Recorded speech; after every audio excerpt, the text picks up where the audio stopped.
How's it going, guys? Hope you're all having a fantastic day. For today's build, we're going to be doing some Artisan keycaps. Most keycaps are the R4 keys, or the escape key. However, you can of course have as many as you want, but most people just have the Artisan keycap for the escape, or maybe some of the modifiers. The molds I got do include all the modifier keys, but for this video I'm just going to be focusing on the escape key. Now most of these keycaps that I'm going to make will be DIY, however there will be a few more complex ones, both in terms of skill and tools needed. These are what I would consider some of the basic supplies you would need to make your own keycaps. First off, epoxy resin. Now you will need a clear resin if you're planning on making clear keycaps, and even if you're not, I would still recommend a clear resin because it's a lot more versatile. You can always add color to it if needed. Next is the keycap molds. Now luckily, you can get these from a few different places, such as eBay, Amazon and AliExpress. They are pre-made and come exactly as you see here. After a few different casts, the silicone will start to deteriorate, but luckily they are not too expensive, so you may want to buy a few extra molds just in case. You will also need something to add inside of your keycaps. For me, I'm making a wide variety of caps, so I'm going to be using a few little things that I've printed, such as some red stars, printed inserts and even some small bugs. Then, something for mixing, meaning some small measuring cups and stirring sticks. You will need a lot of these. I would also recommend some gloves.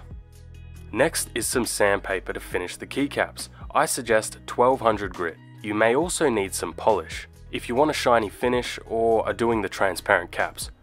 And then lastly, some acrylic paint or some coloring. I thought it would be a good idea to go over some of the keycap info before starting. There are lots of different types of keycap profiles. Here are 3 examples. The largest one on the left is more of a retro profile.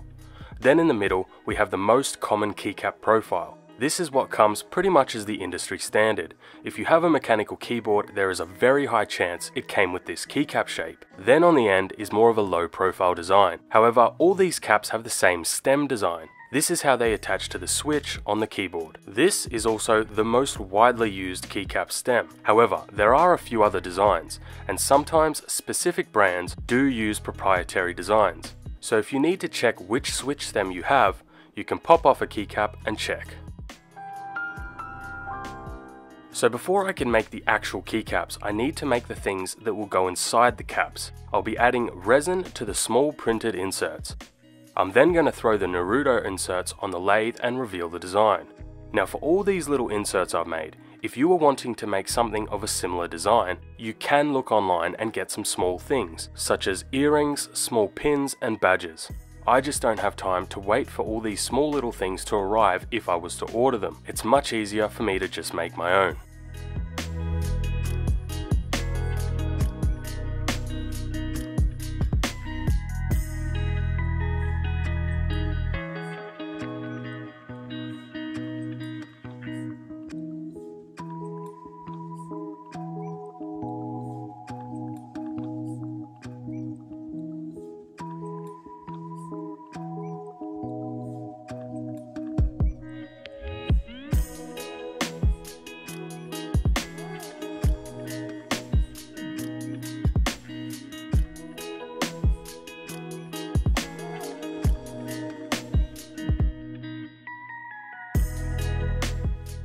So let's get started on making some keycaps. I'll mix up some resin and portion it off and add different colors that are needed for the different designs. Most of the keycaps I'm making have different color layers, so I'll need to pour some resin in, wait for it to set, then come back and add the next layer.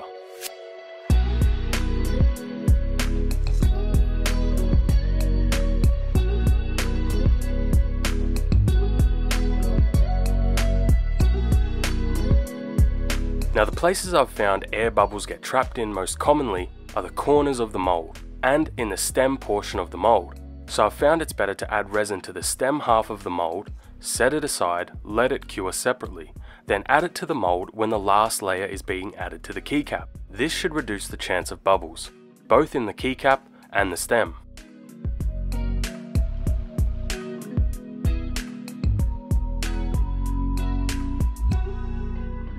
Now in terms of getting whatever you're adding to your keycap to stay centered, I've found that because I'm doing most of my keycaps in separate layers, I can keep everything close to the center, then add the next layer once the first is cured.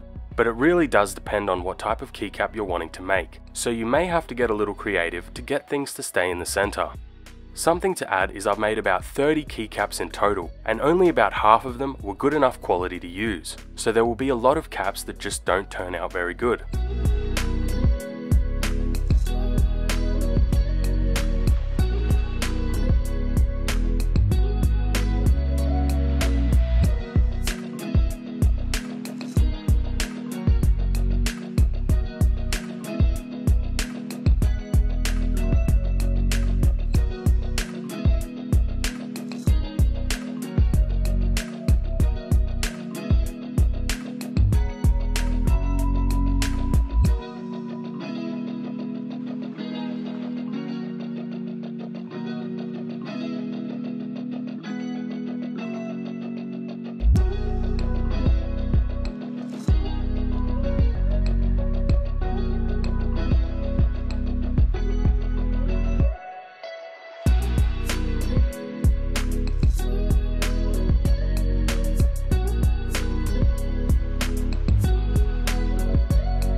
Now with most of the casting done, I can start the finish process on the keycaps. For the Dragon Ball design, I sanded the top of the keycap, then stuck on the Dragon Ball with some resin, then sanded and polished.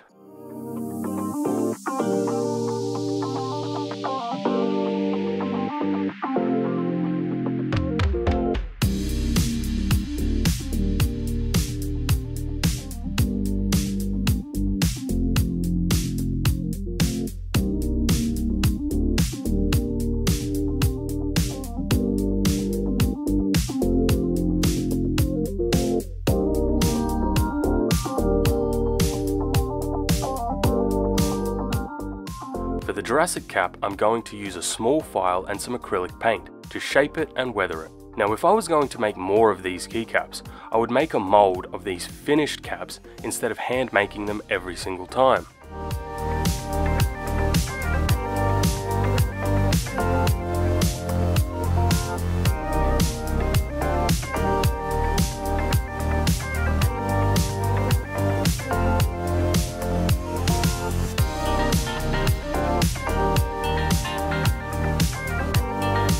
For the Hanafuda keycap, I'm going to add a hole on the top of the keycap, then use a small file or Dremel to add the details, then a bit of paint and a red insert for the sun, but you can simply add a drop or two of resin in the center.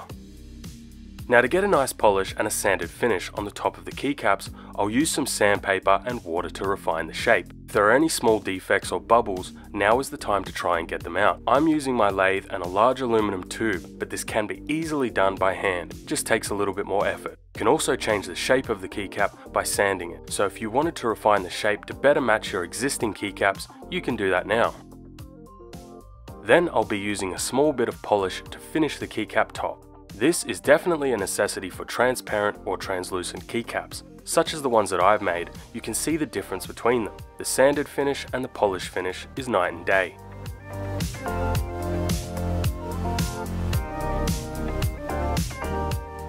So here are the finished keycaps. So we've got some Jurassic Park, Star Wars, Naruto, Dragon Ball, Demon Slayer, Fire Kanji, along with some of those paw caps.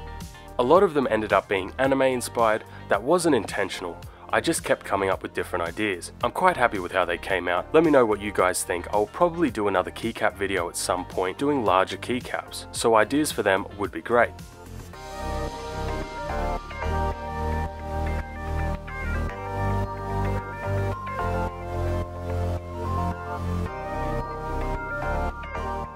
I thought it would be a good idea to show how these different caps look on different boards.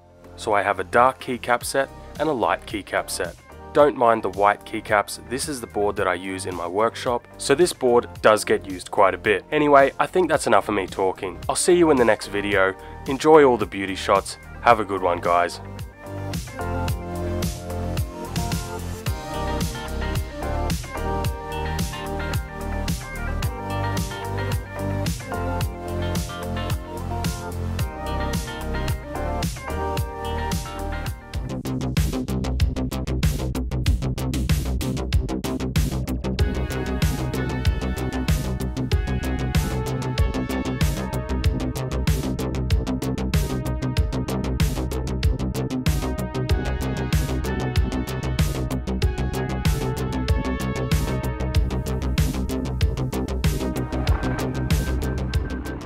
I see you've made it to the end. Why don't you subscribe and check out some of our other builds? Go on, what are you waiting for?